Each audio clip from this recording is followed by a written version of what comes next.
ಧೀವರಿಗಾಗಿ ಮೀಸಲಾದ ಸಂಘಟನೆಯೊಂದು ಈಗ ರಾಜ್ಯ ಮಟ್ಟದಲ್ಲಿ ಅಸ್ತಿತ್ವಕ್ಕೆ ಬಂದಿದೆ. ಶಿವಮೊಗ್ಗದಲ್ಲಿ ನಡೆದ ಪತ್ರಿಕಾಗೋಷ್ಠಿಯಲ್ಲಿ ಕರ್ನಾಟಕ ಧೀವರ ಸಂಘದ ರಾಜ್ಯಾಧ್ಯಕ್ಷ ಮಂಚೇಗೌಡ ಈ ಕುರಿತು ವಿವರಣೆ ನೀಡಿದರು. ಇದು ಈಡೀಗ ಸಂಘಟನೆ ಪರ್ಯಾಯ ಅಲ್ಲ. ಇದು ಈವರೆಗೆ ಧೀವರಿಗಾಗಿ ಪ್ರತ್ಯೇಕವಾದ ಸಂಘಟನೆ ಇರಲಿಲ್ಲ. ಹೀಗಾಗಿ ಧೀವರ ಸಂಘ ಆರಂಭಿಸಲಾಗಿದೆ ಎಂದರು.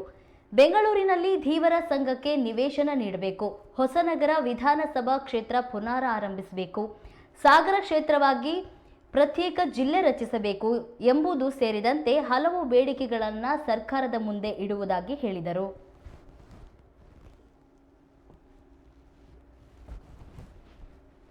ಸಾವಿರದ 1976ನೇ ಇಸ್ವಿಯ ಹಾವನೂರು ಕಮಿಷನ್ ಬಂದಾಗ ನಮ್ದು ಏನಾಯಿತು, ನಮ್ಮ ಜಾತಿ ಎಲ್ಲ ತಗೊಂಡೋಗಿ ಈಡಿಗ ಗ್ರೂಪಿಗೆ ಸೇರಿಸಿದ್ರು. ಓಕೆನಾ, 26 ಜಾತಿಗಳನ್ನು ತಗೊಂಡೋಗಿ ಈಡಿಗ ಗ್ರೂಪಿಗೆ ಸೇರಿಸಿದ್ರು. ಅವಾಗ ಏನಾಯಿತು ಅಂತಂದರೆ, ನಮ್ಮ ಉತ್ತರ ಕನ್ನಡ ಮತ್ತು ಇದು ಸೌತ್ ಕನ್ನಡ ಆ ಕಡೆ ಬಿಲ್ಲವರು ಪೂಜಾರು ಅವರ ಅಸ್ತಿತ್ವ ಅವ್ರು ಉಳಿಸ್ಕೊಂಡೇ ಬಿಟ್ಟರು ಜಾತಿ. ಇದರಲ್ಲಿ ಉತ್ತರ ಕನ್ನಡದಲ್ಲಿ ನಾಮಧಾರಿ ನಾಯಕ ಅಂತ ಬರ್ಸಿದ್ರು. ನಮ್ಮ ಶಿವಮೊಗ್ಗ ಜಿಲ್ಲೆಗೆ ಏನಾಯಿತು ಅಂತಂದರೆ, ಇಲ್ಲಿ ಎಲ್ಲರೂ ಅಂದರೆ ನಮ್ಮ ಹಿಂದಿನ ರಾಜಕಾರಣಿಗಳು ಎಲ್ಲರೂ ಇದ್ದರು, ಬುದ್ಧಿವಂತರು, ಎಲ್ಲರನ್ನೂ ತಗೊಂಡೋಗ್ಬಿಟ್ಟು ಏನು ಮಾಡಿದರು, ಈಡಿಗ ಬರ್ಸಿ ಅಂತ ಬರ್ಸಿದ್ರು. ಈಗ ಏನಾಗಿದೆ ಅಂದರೆ, ನಾವು ಟ್ರೈಬಲ್ಸ್ ಗುಡ್ಡಗಾಡ ಜನಾಂಗದಲ್ಲಿ ಬೆಳೆದಿರೋ, ನಾವು ಗುಡ್ಡ ಬೆಟ್ಟ ಕಾಡು ಮೇಡು ಇಲ್ಲೇ ಬೆಳೆದಿರೋ, ನಾವು ಯಾವುದೋ ಹೈಟೆಕ್ ಸಿಟಿಯಲ್ಲಿ ಬೆಳೆದಿರೋರಲ್ಲ. ಮತ್ತು ನಮ್ಮದು ಮೂಲ ವೃತ್ತಿ ವ್ಯವಸಾಯನ ಬಿಟ್ಟು ನಾವು ಯಾವುದನ್ನು ನಂಬ್ಕೊಂಡಿರೋರಲ್ಲ.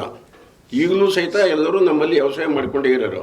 ಹಾಗಾಗಿ ಆ ಅಂಡರ್ನಲ್ಲಿ 26 ಜಾತಿ ಎಂಬೊಂದು ಈಡಿಗ ಅಂಡರಲ್ಲಿ ನಮ್ಮ ಕಲ್ಚರು, ನಮ್ಮ ಸಂಸ್ಕಾರ, ನಮ್ಮ ಸಂಸ್ಕೃತಿ ನಮ್ಮದೇ ಸಪ್ರೇಟ್ ಇರುತ್ತೆ.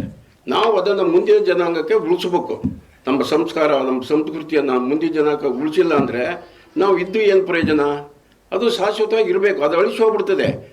ಯಾವುದೇ ಒಂದು ಕಲೆ ಇರ್ಬೋದು, ಒಂದು ಸಾಂಸ್ಕೃತಿಕ ಕಲೆ ಇರ್ಬೋದು, ಇನ್ನೊಂದಿರ್ಬೋದು. ಅದೆಲ್ಲ ಈಗ ನಮ್ಮ ಉಡುಗೆ ತೊಡುಗೆಗಳು ನಮ್ಮ ಕಡೆ ಎಲ್ಲ ಬೇರೆ.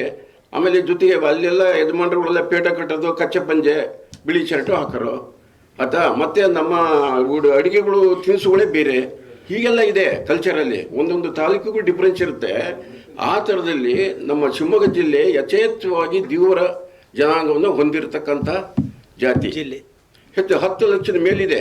ಈ ಸರಿ ಸಮೀಕ್ಷೆ ಬಂದರೆ ಗೊತ್ತಾಗುತ್ತೆ, ಆರ್ಥಿಕ ಸಮೀಕ್ಷೆ ಮಾಡಿದ್ರಲ್ಲ ಅದರಲ್ಲಿ ಗೊತ್ತಾಗುತ್ತೆ ಯಾವ ಥರ ಆಗಿದೆ ಅಂತೇಳಿ. ಅದಕ್ಕೂ ಭಾಳಷ್ಟು ಜನ ಎಲ್ಲರೂ ಹೋರಾಟ ಮಾಡಿ ಎಲ್ಲರೂ ದೇವರು ಅಂತಲೇ ಬರೆಸಿದ್ದಾರೆ.